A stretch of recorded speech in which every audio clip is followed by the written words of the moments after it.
humano a través de algunos. Entonces, finalmente, y aún así un poco de la parte de la manera en cuanto a los aspectos linguajes. Inclusive las infecciones por parásitos, viendo el aspecto de respuesta del organismo, ya se inició en los trabajos clásicos desde 1907, ¿no? Sobre los tripanosomas, ¿no? Entonces, inclusive ya hablando de algo de esto, ¿no?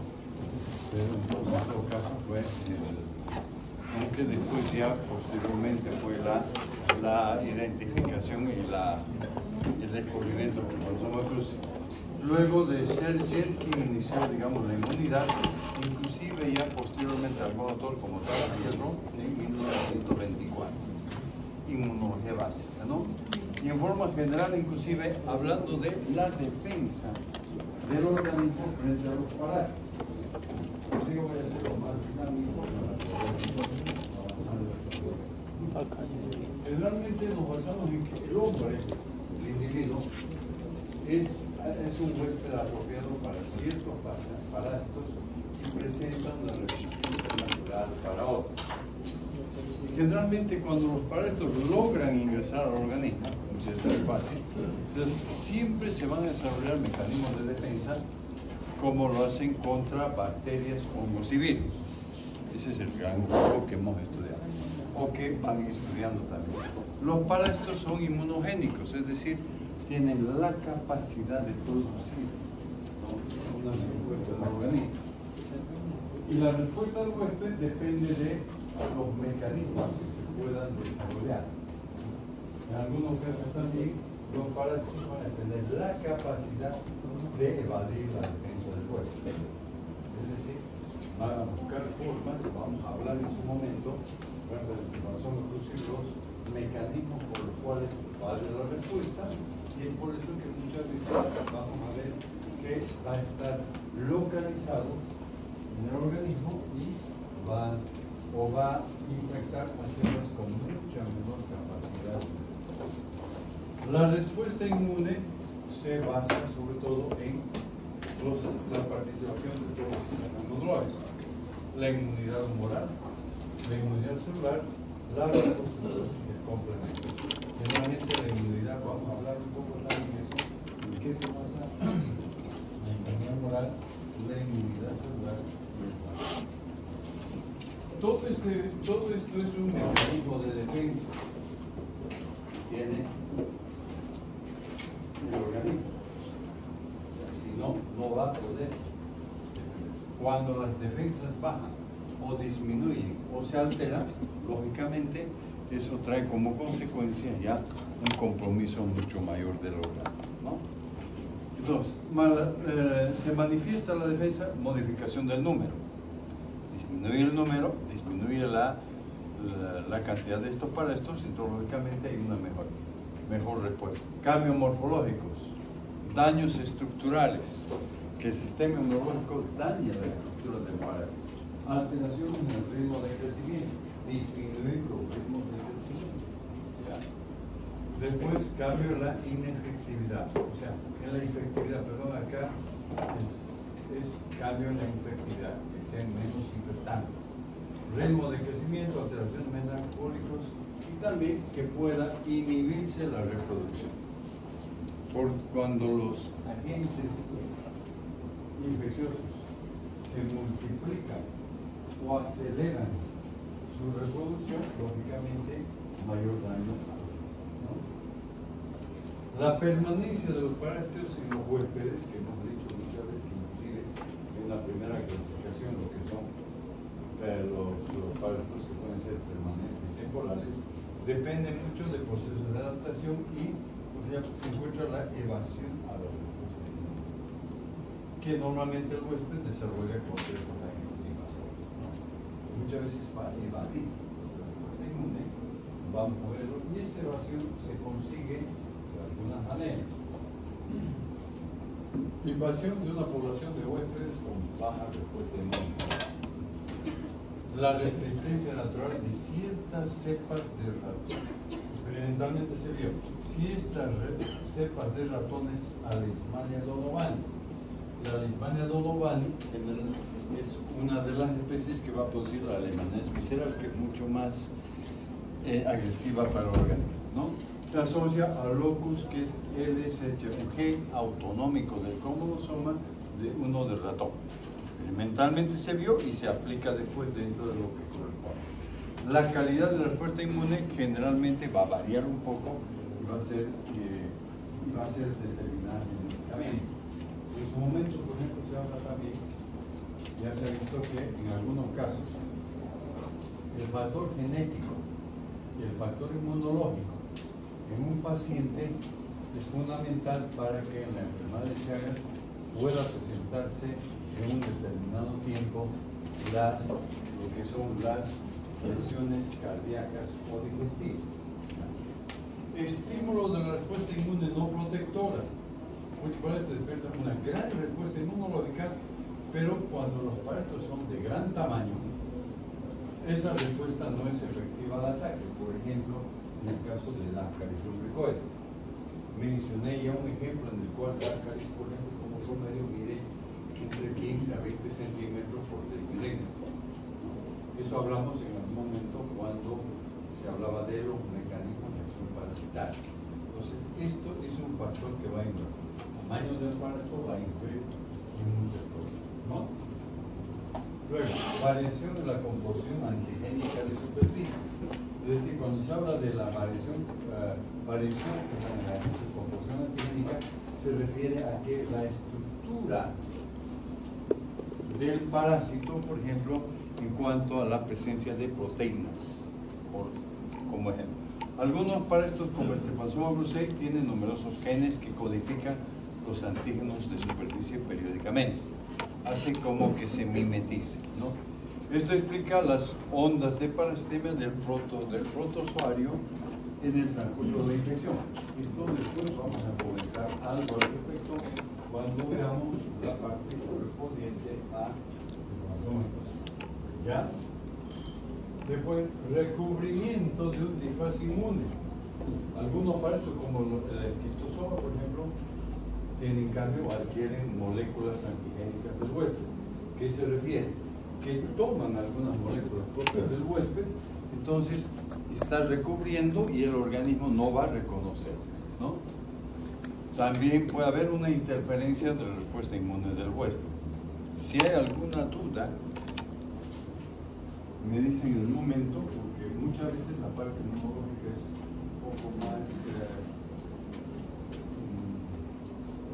no diré complicada, pero que requiere algún detalle. Interferencia de la respuesta inmune, cuando algunos pueden llegar a causar un grado de inmunodepresión, como el caso que sucede en las infecciones por Plasmodium falciparum. El Plasmodium falciparum es el agente causante de la malaria, ¿no? Uno de los agentes. Son 4 especies. Una de las especies causante de la malaria. Realmente el Plasmodium falciparum es uno de los más patógenos y más virulentos, que es lo que mencionamos, ¿ya? Entonces, interferencia en la respuesta inmune del huésped. Muchas veces los pacientes llegan a adquirir una respuesta favorable cuando muchas veces han tenido 2 o 3 infecciones por Plasmodium falciparum. Escape de la vacuola fagocítica del macrófago, que impide la acción lítica de los lisosomas. Se escapa y los macrófagos son una variedad de células que muchas veces lo que hacen engloban las partículas antigénicas o partículas correspondientes a los agentes microbianos, ¿no? Y hace que pueda escapar de eso. Algunos protozoarios de localización intracelular, como puede ser Toxoplasma gondii y Trypanosoma cruzi, Leishmania donovani, impiden ser atacados en ese caso y ocasionan destrucción de los células del huésped. En su momento vamos a ver cabalmente de que la leishmania, por ejemplo, va a producir destrucción de las células del huésped. Puede ocurrir en la leishmania, por ejemplo, brasiliensis o mexicana, que va a producir la leishmania cutánea o cutáneo mucosa. Leishmania donovani, igual como también generalmente es la que va a producir la leishmaniasis mencionar que más adelante vamos a entender el sistema inmunológico. Generalmente hay varios órganos desarrollados, que viene la médula ósea, la placa epitelial, el vaso, el timo inicialmente, la producción de las amígdalas. Muchas veces hay pacientes que tienen las infecciones amigdalares y tienen que ser retiradas, pero sin embargo ya porque han sufrido una serie de faringoamigdalitis. Muchos parásitos, si estoy yendo muy rápido alguna cosa, me dice por favor, pero muchos parásitos, por ejemplo, al evadir lo que decía el reporte inmune, conviven con el huésped sin dejarse eliminar. Una adaptación seminetica, ¿no? Durante un tiempo prolongado, pueden permanecer habitualmente en estado latente. Muchas veces el parásito va a estar en estado latente en el organismo y está relacionado con eso. Ahora, si el huésped sufre un deterioro del estado inmunitario, que mencioné en muchos casos, el parásito adopta la condición de oportunista, ¿no? Puede salir y diseminarse en diferentes tejidos, ¿no? Y momentos en el cual causa lesión de los síntomas. Coincide con el periodo de incubación, coincide con el periodo patente, etcétera, que hemos mencionado en un momento. Entonces, muchas veces eso va a incluir el deterioro en el sistema inmunitario, que muchas veces ya estaba mencionando. ¿Se va entendiendo? ¿A qué se refiere la inmunidad celular? La respuesta inmune contra está dada por los linfocitos CD4 y CD8. Los linfocitos en cierta forma vienen a ser como los primeros en el sistema de defensa, que van a ir a reconocer y van a leer la estructura de un agente infeccioso para inmediatamente pasar la información al linfocito B, ¿no? Y en este caso participan también, hay un grupo de células llamadas NK, que se llama Natural Killer, que van a actuar directamente a eliminar. Además, los macrófagos, mediante la producción de citoquinas. La producción de citoquinas en muchos casos. Una vez, por ejemplo, seguramente escucharon en su momento, a partir de 2020, 2021, la famosa, lo que llamaban de tormenta de citoquinas en la infección por el COVID, coronavirus, ¿no? Pues, sin embargo, proteínas de bajo peso molecular influyen sobre la función de nuestras células. Como digo, la parte inmunológica en general, es un poco más compleja. Hay también, por ejemplo, el inmunólogo clínico, que va a ir entendiendo todos estos aspectos y la importancia de las enfermedades inmunológicas o las enfermedades autoinmunes, ¿no? Entonces, van a afectar en esa forma y sobre la función de otras células, linfocitos T, linfocito B, macrófagos, monocitos y ruláticos. No requiere que aprendamos todas las características, pero tener una idea muy general de lo que es la parte de la inmunología parasitaria. Pues acá interviene un grupo de células, ¿no? Por lo que es el linfocito CD4 y CD8, que en algún momento se hacen también, por ejemplo, recuentos del linfocito. Eso se comenzó a partir de los años 80, posteriormente a la década de 80 o 90. ¿Por qué? Porque tiene relación, por ejemplo, con los tipos de enfermedad. El recuento de linfocitos y la carga viral, por ejemplo, la infección por el VIH, es fundamental para el manejo de lo que es la medicación, los antirretrovirales. Escasos, pero yo siempre voy poniendo el nombre. Ahora, generalmente las citoquinas más importantes están formadas por las interleuquinas, el interferón, el factor de necrosis tisular y el factor formador de colonias de células que van a ir a actuar directamente sobre los parásitos. Las infecciones por protozoarios de la localización intracelular como la leishmania, el tipo de respuesta inmune es dependiente de la activación selectiva de líneas celulares, de los linfocitos T y CD4. Interviene, es importante la inmunología en el caso de leishmaniasis, ¿no? Sobre todo la leishmaniasis visceral, o cuando va a ocurrir, también va a ocurrir en un momento, la coinfección de leishmaniasis y la infección por el VIH. Se dan cuenta que eso va a afectar en el desarrollo de la enfermedad, ¿no? Acá tenemos un poco una imagen CD8, CD4, linfocito B. Muchas veces el CD8 y CD4 va a actuar directamente sobre el linfocito B para que después produzca los plasmocitos y puedan actuar directamente, ¿no? Entonces, aquí está la formación que se tiene, por ejemplo, a nivel medular, la línea linfoide, la línea mieloide, para la producción de los diferentes grupos de células, ¿no?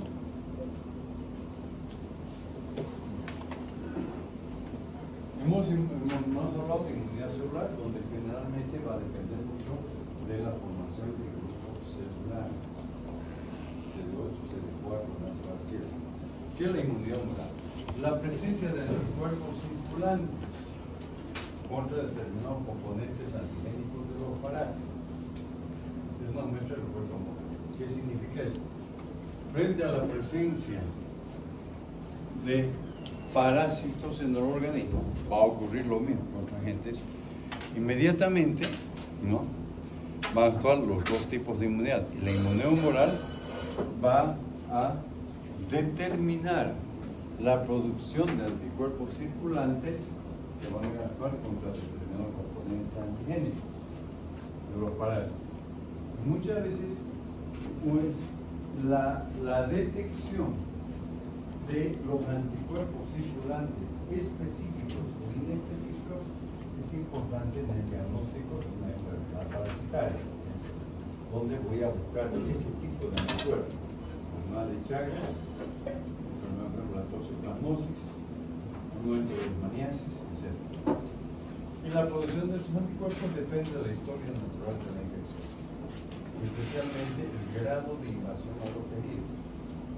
Generalmente, la historia natural de la infección es, por ejemplo, para cómo se ha iniciado esa infección, qué pasos ha determinado en el paciente, ¿no?, el mecanismo de penetración, es decir, varias cosas que se toman. ¿Ya? La activación de los linfocitos B, los plasmocitos ocasionan una respuesta a la producción de inmunoglobulinas, medidas por los epitopes, que son de las estructuras parasitarias. Estas estructuras pueden actuar directamente con el sistema de complemento, otro componente del sistema inmunológico, y que también para dañar, utilizar o fagocitar las células del parásito. Cuando se daña la isofagocita, generalmente va a ir después, posteriormente, a una mejoría en el estado del paciente. Y muchas enfermedades, muchas de las enfermedades virales, por ejemplo, generalmente el mecanismo de defensa es fundamental para que pueda ir actuando directamente sobre la infección, ¿no? Y en muchos casos, ¿qué es lo que hacemos? Por ejemplo, decimos, un paciente que está con una infección por dengue, ¿no?, se diagnostica y generalmente el tratamiento es sintomático. Se va dando, por ejemplo, para los síntomas y hacer que el organismo responda. Y se evidencia un poco la condición del organismo a través de las pruebas laboratoriales, ¿no? En la respuesta contra los holmitos hay participación de las llamadas células TH2 y producción de anticuerpos tipo. ¿Ya? Son 5 inmunoglobulinas. Vamos a ver enseguida, ¿no? En el huésped humano parasitado se conocen diversos cambios en las concentraciones séricas de las 5 inmunoglobulinas. Las infecciones recientes, en todas las infecciones recientes, infecciones en general, aparecen las inmunoglobulinas M, ¿no?, y adquieren especial significado los recién nacidos. En las mucosas puede aparecer fundamentalmente IgA. Entonces, las inmunoglobulinas, por ejemplo, la IgM, la IgG, la IgE, IgD, E y G, A. Y entonces es importante, no olviden la G. Muchas veces se encuentran estos anticuerpos a la mucosa a través de estudios que se han hecho. Sin embargo, una de las mayores formas probablemente es la detección directamente en la sangre. Aunque en los últimos años se ha detectado con anticuerpos, que significa que en las muestras de materia fecal bajo ciertas condiciones de obtención pueden identificar poco anticuerpo, por ejemplo, frente al rotavirus. ¿Ya? ¿Sí? ¿No? ¿Yes? Voy pasando para... O sea, se ha hecho bastante, se ha manejado la parte experimental, asociación del desarrollo de la inmunidad contra ciertos parásitos y la aparición de anticuerpos, principalmente inmunoglobulina, ¿no? Muchos de los anticuerpos van a producir daños severos en el citoplasma de las células grandes del tubo digestivo del parásito y atacan algunas enzimas. Como vuelvo a repetir, va a depender mucho también de la característica y el tamaño del parásito. Los helmintos tienen ciertas características. Lo que digo acá, sin embargo, los anticuerpos no constituyen un solo mecanismo de rechazo de algunos helmintos, pero sí son importantes. Los helmintos pueden rechazar porque son de mayor tamaño, o sea, tienen una mayor complejidad en su organismo, ¿no? Y también el aumento de eosinófilos es un hallazgo característico de las helmintiasis. Cuando hablamos de helmintos, hablamos, por ejemplo, de lo que ya ustedes han mencionado, un ejemplo, dos ejemplos que hemos hablado en el caso de las pruebas laboratoriales, estrongiloides y oxiuris, ¿no? Sin embargo, por ejemplo, vamos a hablar después de acarelombricoides, las uncinarias, hablaremos desde el tricocéfalo, etc. Entonces, eso es importante porque los eosinófilos van a ser la elevación de los eosinófilos. Muchas veces en una infección por estrongiloides puede llegar, por ejemplo, a un 40% de eosinófilos. ¿Ya? La explicación de la presencia se menciona la siguiente hipótesis de un tejido. ¿Por qué aparecen los eosinófilos? La histamina produce atracción de los eosinófilos. Los eosinófilos actúan como antagonistas de la histamina. Los eosinófilos contienen una enzima histaminasa. Los complejos antígeno-anticuerpo, cada uno de ellos, generalmente para entrar eosinófilos.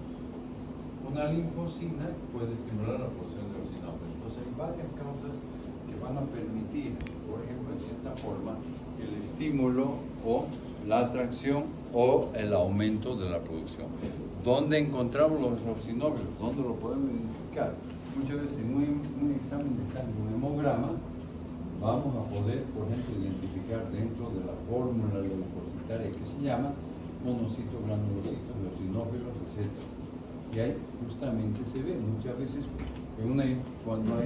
cuando se sospecha una infección parasitaria, normalmente voy a pedir mínimamente un hemograma y voy a ver si hay un aumento significativo de eosinófilos y si se relaciona con la presencia de parásitos demostrados a través, por ejemplo, de los exámenes cardiológicos directos o las técnicas de concentración. ¿Está claro hasta aquí? Sé que esto es un poco más detallado, ¿no? ¿Cómo lo ven? Tiene un poco más de detalle o de cierta complejidad.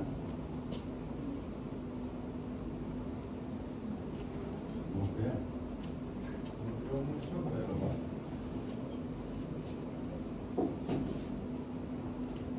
o sea, la idea mía es explicarles un poco para que tengamos una base, ¿no? Pero como digo, voy a ver, ¿no? Por lo menos el año pasado y inclusive no parte de la primera unidad para lo que se refiere a una evaluación. Que hay una serie de conceptos y hay que definirlos muy bien, ¿no? Pero que nos sirva como una idea general, ¿no? Ahora, el uno, por favor. La presencia de parasto en un huésped, entonces una respuesta en uno. Si yo tengo contacto con un huésped, con un parasto, va a determinar y va a estimular una respuesta en uno. Con fines defensivos, el organismo no se va a quedar. En general, en la mayoría de las infecciones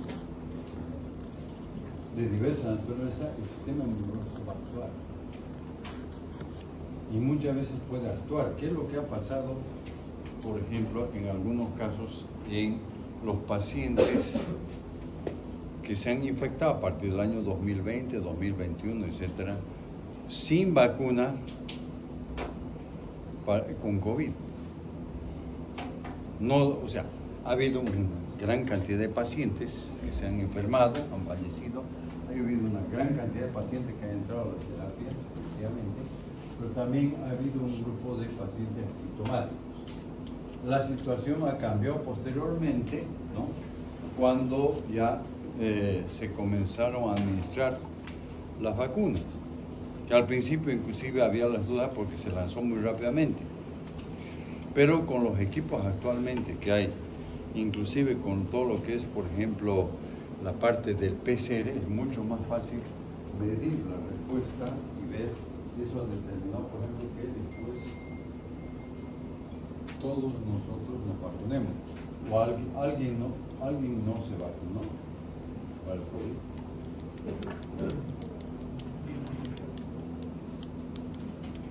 Porque nada es obligado. ¿Por qué nos vacunamos? ¿Al azar? ¿O porque vimos que el vacunarnos nos daba una defensa, ¿verdad?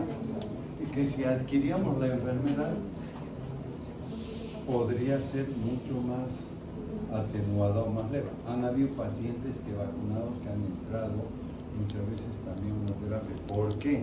Porque generalmente tenían lo que se llama una enfermedad de base, diabéticos, con sobrepeso, etcétera, pero eso es un grupo. Pero en la parte de los jóvenes, en general, la respuesta es mucho más fácil. Pongo algunos ejemplos. Entonces, mecanismos defensivos, porque no siempre se logra. En algunos casos, lo que llama la patogenia de la enfermedad, que la capacidad de producir daño en el organismo se debe a ciertas reacciones inmunológicas no deseadas que ocurren simultáneamente, ¿no? O también, por ejemplo, consecutivamente con procesos defensivos. Varios parásitos y helmintos que tienen una larga vida y causan infecciones crónicas. Entonces, a veces es bastante difícil la respuesta. Siempre varias infecciones bastante se acompañan de hipersensibilidad de tipo inmediato por la verdad. Esto se produce, por ejemplo, con una respuesta que se realiza, por ejemplo, que se produce a nivel del organismo, la piel. La presencia, por ejemplo, y en algunos casos, ya sensibilidad con ciertos mitos, un choque anafiláctico. Mediante inyección de antígenos homólogos. Experimentalmente, animales de experimentación, como se hace en el humano. En el humano, por ejemplo, hay la ruptura de un quiste hidatídico. El quiste hidatídico realmente está producido por larvas de cestodo, equinococos granulosos, en general, equinococos multiloculares. Generalmente de una evolución muy larga y generalmente conlleva, por ejemplo, la presencia de una estructura quística a nivel del hígado y pulmón. En el tratamiento hay que tender a retirar ese quiste porque no responde a la acción de los antiparasitarios. Y puede ocurrir en algunos casos, ¿no?, ruptura de un quiste hidatídico, que lleva a, por ejemplo, una reacción anafiláctica al grado máximo. ¿Qué significa? Una reacción alérgica al grado máximo. ¿Está claro? Ok. La invasión por larvas del mintos. Vamos a ver cómo las larvas del minto, parásitos intestinales, en los cuales dentro del ciclo de vida permite que las formas larvarias lleguen a nivel del pulmón y determina inicialmente una tos seca o eosinofilia sanguínea, lo que después hablaremos del ciclo de los ciclo pulmonar, la eosinofilia pulmonar, eso en las siguientes unidades que vayamos. La eosinofilia tropical o pulmón eosinofílico.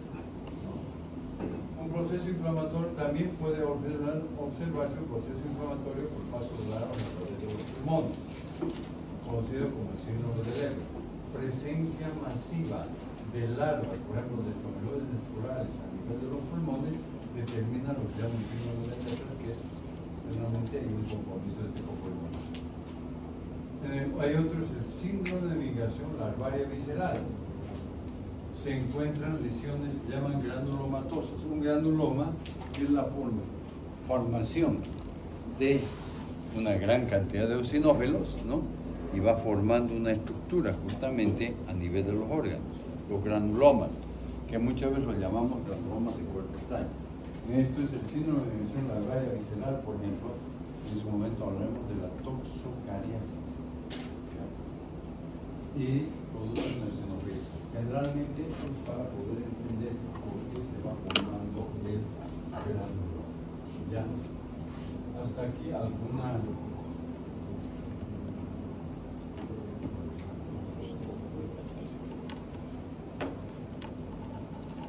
Y volvemos atrás. Los anticuerpos que están dados por la inmunidad moral, ¿verdad? Aparecen la pertosis, pueden reaccionar con productos del parásito. Y algunos de ellos dan reacciones cruzadas con el químico del hueso. Esto, por ejemplo, ¿a qué se refiere? Reacción cruzada, ¿qué significa? Voy a poner un ejemplo. En muchos casos, por ejemplo, en nuestro medio, una gran cantidad de población, o varias personas, bueno, parte de la población generalmente está infectada por chagas. O desarrollan chagas o tienen chagas, ¿no? Y muchas veces, ¿no? El paciente, por ejemplo, con chagas, está o llega o va a una área endémica donde existe la leishmaniasis y se infecta por leishmaniasis. Entonces, en algún momento, algunas veces, que eso lo vamos a ver más adelante, el paciente es diagnosticado por medio de una prueba de anticuerpos, ¿no? Positivo para la leishmaniasis. Pero hay que tomar en cuenta estos aspectos de una reacción cruzada. En su momento, cuando hablemos de leishmaniasis, vamos a ver qué condiciones va a requerir y por qué yo debo aplicar un examen de sangre solamente en una leishmaniasis mucosa o una leishmaniasis visceral. ¿Por qué no debo aplicar como diagnóstico, por ejemplo, en una leishmaniasis cutánea cuando el paciente, por ejemplo, proviene de una área endémica para Chagas? Y es lo que va a ocurrir, la reacción cruzada, ¿no? Entonces, es frecuente eso, vamos a comentar en su momento, ¿no? También. Ahora, o también, pues, justamente se puede haber la formación de complejos de antígenos anticuerpos llamados complejos inmunes. El complejo inmune ya no es beneficioso, no adquiere propiedades patogénicas. Cuando mencionamos patogenia, patógeno o mecanismo patogénico, estamos hablando de que los parásitos, por ejemplo, van a afectar al organismo y van a producir un daño en la célula, en el tejido y en el órgano. ¿Sí? Algo así. Si hay alguna cosa que no se esté entendiendo, eso estoy empleando ejemplos para que podamos comprender. Esto no es el 100% de la asignatura, sino que debemos saber para que después cuando yo vaya hablando más adelante, el doctor nos habló y vuelvan a revisar, dice acá en el libro, ¿no? Entonces, inclusive, puedo producir, por ejemplo, en ciertos tejidos donde activan el complemento y producen lesiones inflamatorias degenerativas o glicosadas. Es decir, va a producir una lesión, ¿no? Ese complejo antígeno del cuerpo. Muchas veces esos complejos antígenos-anticuerpos se van a presentar, por ejemplo, en la infección por la malaria por Plasmodium falciparum. Hay una cadena, la cascada fisiopatológica de la malaria por Plasmodium falciparum, que en su momento, cuando lo vayamos viendo, ¿no? ¿Qué es lo que, cómo se produce eso? ¿No? Es un cuadrito un poquito largo, que a veces cuesta que lo agarremos, pero sin embargo vamos a tomar en cuenta cosas.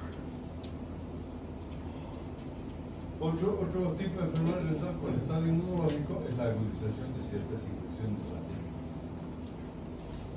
Inmunodeficiencias congénitas adquiridas o inducidas por medicamentos inmunosupresores.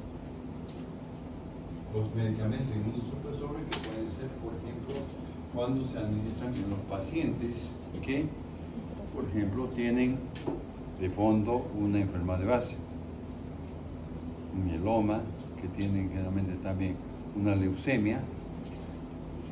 Entonces, los medicamentos inmunosupresores, ¿qué van a hacer? Van a actuar sobre determinados grupos de células para poder disminuir la producción de células inmaduras, ¿verdad? Entre las adquiridas, una de las que mayormente ha tomado importancia en general es el síndrome de inmunodeficiencia adquirida. Uno es el infectado por VIH, que no tiene todavía el síndrome, pero el momento que comienza a haber un signo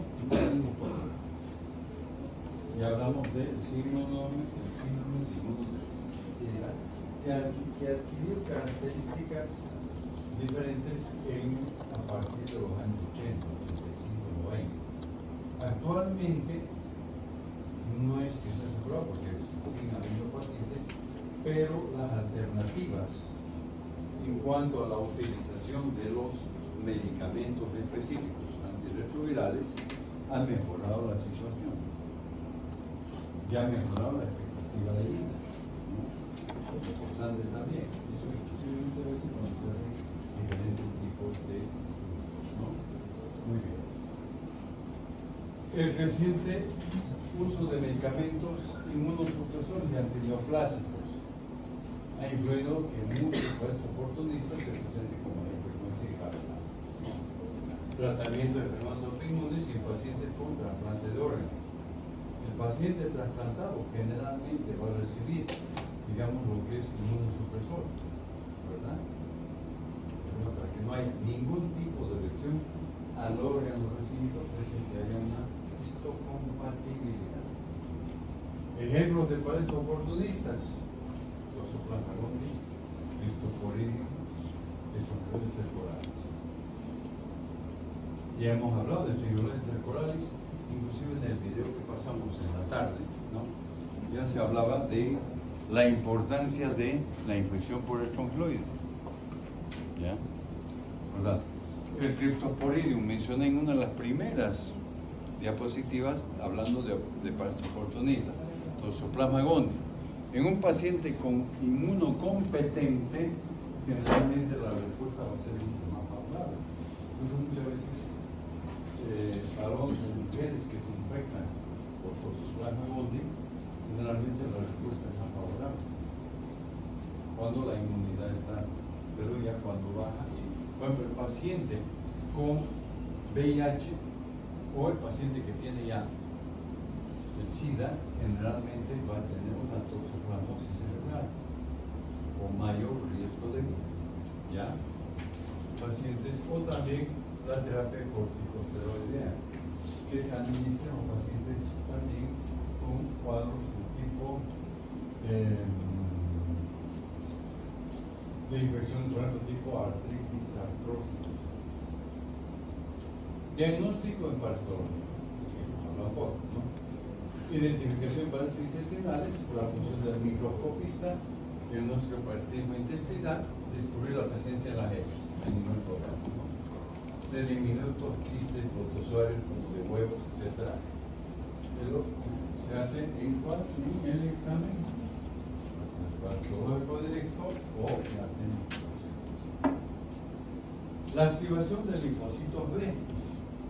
Luego los plasmocitos llevan una respuesta inmune con producción de inmunoglobulina dirigida contra los epitopes, estructuras proteicas de los parásitos, que puede actuar en el sistema de complemento y dañar las acompaña de eso también con la todo lo que es, por ejemplo, la inmunoglobulina principal. En el huésped humano parasitario se conocen diversos cambios de concentraciones de inmunoglobulina. ¿Cuáles son las principales? La IgM, la IgG, la IgE y la IgA. IgD, entonces son 5 tipos de inmunoglobulina. Las principales, generalmente la IgM y la IgG, en algunos casos la presencia de IgE en enfermedades parasitarias, y en algún momento también puede haber en los periodos de presencia de IgA. Hay técnicas que permiten detectar. En las infecciones recientes, en todas las infecciones recientes, aparecen anticuerpos IgG que adquieren especial importancia muchas veces en los recién nacidos, ¿no? Para detectar cabalmente como índice de transmisión congénita del parásito, que no sean anticuerpos de la madre, ¿ya? Entonces, la IgM es fundamental en todo caso en la infección. Generalmente, esta IgM está detectada no solamente en las infecciones parasitarias, puede estar detectada en las infecciones de otras naturalezas, tipo por ejemplo, viral, ¿no? Principal. Siempre se han hecho muchas veces la identificación a lo mejor de las secreciones presencia de anticuerpos, especialmente la IgA, frente a los aparatos localizados en los tejidos.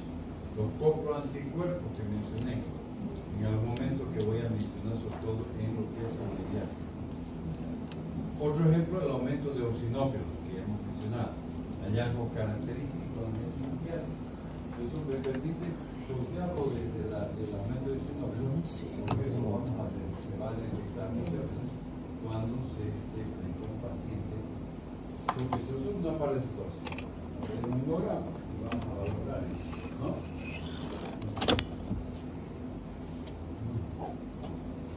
La eosinofilia también puede estar presente en una reacción alérgica, desencadenada por la presencia de parásitos antiguos.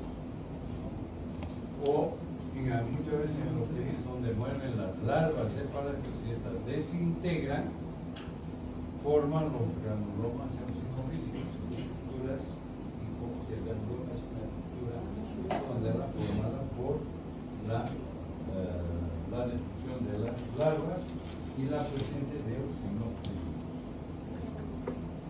Generalmente la presencia de parásitos induce una respuesta inmune o química. Ya hemos hablado de esto un poco.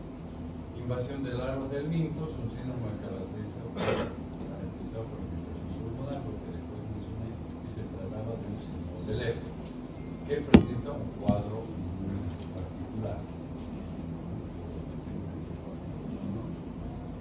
Tenemos lo que es un ejemplo de también un proceso inflamatorio transitorio en paso de larvas por pulmón.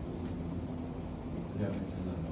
Ahora, la presencia de huevos de un parásito en hígado y pulmones, o la presencia de huevos de otros hermintos, desencadena una gran respuesta mediada por células CD4, CD8, etc. Y se forman granulomas, pseudotubérculos con intenso infiltrado eosinofílico. Entonces estamos hablando del mecanismo de defensa y las estructuras que pueden influir dentro de las enfermedades parasitarias. Los eosinófilos tienen una intensa actividad lítica cabalmente, sobre todo sobre las formas larvarias. Los anticuerpos que aparecen justamente en los electrocitos pueden reaccionar con productos de de parásitos, ¿no? O ya hemos mencionado las pueden unirse con antígenos solubles, voy a pasar un poquito más rápido, formar los complejos inmunes, que es lo que yo decía.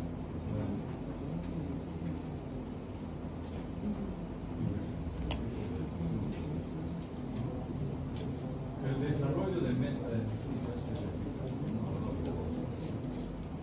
y eso ha llevado al desarrollo de métodos inmunológicos y juega un papel importante en lo que no. ¿Qué es lo que hemos mencionado en las clases prácticas? Hemos hablado de exámenes patológicos directos, ¿verdad? Hemos hablado de técnicas de concentración, ¿verdad? En intervalo, etc. Pero también, muchos de nosotros vamos a hablar de los métodos inmunológicos o el diagnóstico de enfermedades. Va a estar a través de medir los anticuerpos. Las reacciones serológicas tuvieron un valor limitado, pero actualmente ya tiene lo que se llama especificidad, sensibilidad y reproductibilidad. Es decir, que puedan despertar. Las técnicas inmunológicas empleadas en el diagnóstico de enfermedades parasitarias, por ejemplo, son las mismas existentes en la infección. Varían de acuerdo a las técnicas empleadas. Precipitinas, aglutininas, anticuerpos de complemento, oxoninas, lisinas, anticuerpos fluorescentes. Actualmente, por ejemplo, precipitinas, aglutininas, anticuerpos de complemento, ¿no?, han pasado a un segundo plano. ¿Por qué? Porque actualmente hay, por ejemplo, la hemaglutinación indirecta, la inmunoprocedencia indirecta, el test de ELISA. Deben escuchar en algún momento que alguien ha mencionado el test de ELISA, ¿no? Son técnicas, por ejemplo, que se van empleando. El inmunoblot, por ejemplo, el cisticercosis, y en el momento explicaremos también un poco al respecto, ¿no?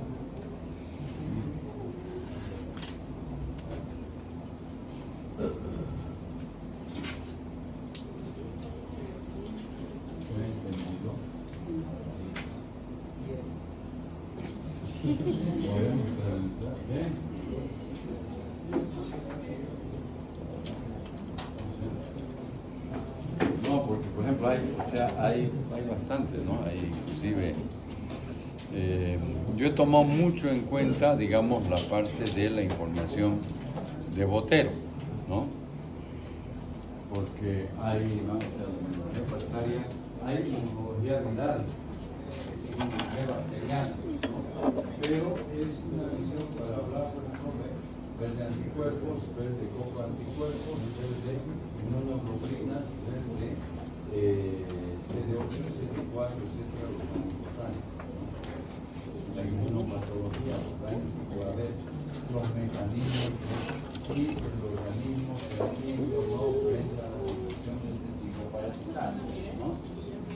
Entonces, ok.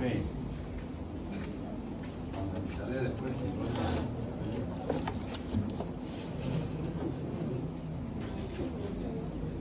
es así, o sea, hay incluso mucho más adelante, ¿no? Más adelante en parte de la malla curricular también les voy a explicar algo de eso,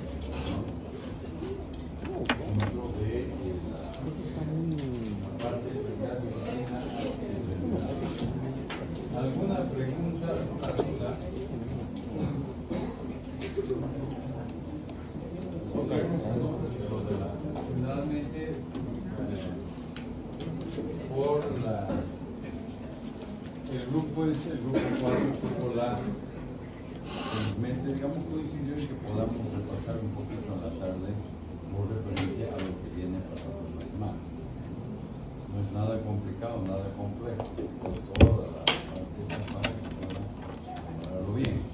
La idea es que para lo bien todo.